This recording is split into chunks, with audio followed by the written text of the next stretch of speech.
All right, we'd like to welcome you to another Zoom video for Utah County mosquito abatement. This one is going to cover some of our general policies and also a few driving policies that are specific to the county. Again, at the end of the video, we'll have a few questions and you'll email to me that you have watched it. So,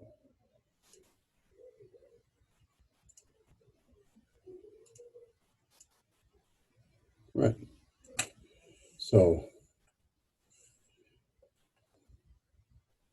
let's talk a little bit about some guidelines and procedures. What's expected of you. You're expected to work 40 hours per week. You can work 4 days, 10 hours each day, but no more than 10 in a day. We'd really like to keep it less than that. Those spraying at night can split work days.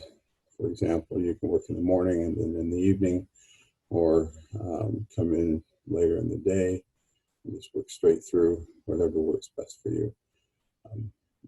We just need to make sure you cover your areas and make sure that you're able to effectively do the work that you need to do. We don't want you spraying after midnight, so plan accordingly. You can work afternoons throughout the evenings, as I just described, or any other arrangements that works for you, just clear it with us. And if you just please let us know what your plans are, especially sometimes they'll change from week to week. Please just talk to Bruce or to me, and then so we're aware of it, or Becky.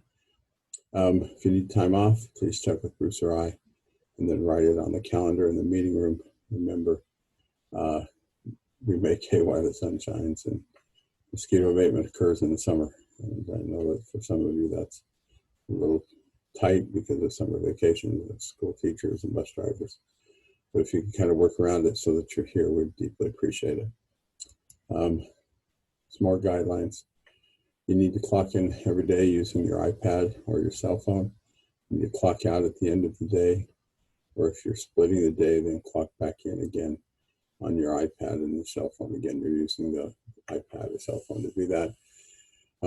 You must take a 30-minute lunch if you work over 6 hours in a given shift. Clock in and out on your iPad or cell phone to do this. There is no overtime paid. You can't work any more than 40 hours a week. So plan that accordingly. And then again, do not work more than 10 hours in a day. We'll have staff meetings this year, but they'll be a little different than the years past. They'll be in smaller groups. The biker staff meetings will be Tuesday mornings at 7:30. The lab people will be Monday mornings at 7. And the field workers, you guys, will be Tuesday afternoons at 3 o'clock. So if you'll just plan accordingly.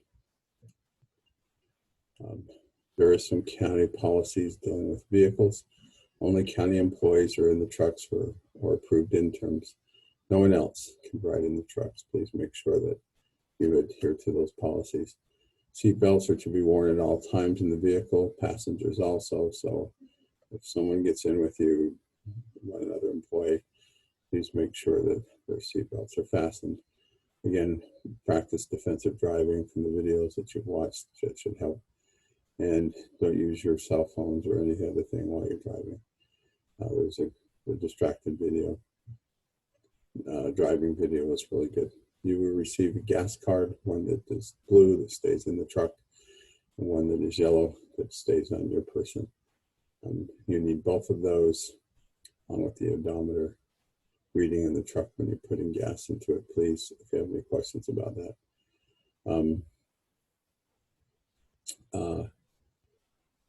Let Bruce or I know if you have any problems or concerns with the gas card. Besides not being, as you're driving, just don't be distracted. Be defensive in your driving. Look around, make sure you can see what's going on.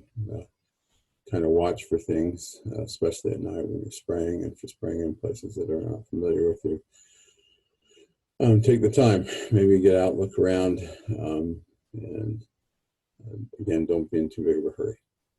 If you do get in an accident, whatever it may be, you'll need to fill out a report. You can get that from me or from Bruce or Becky.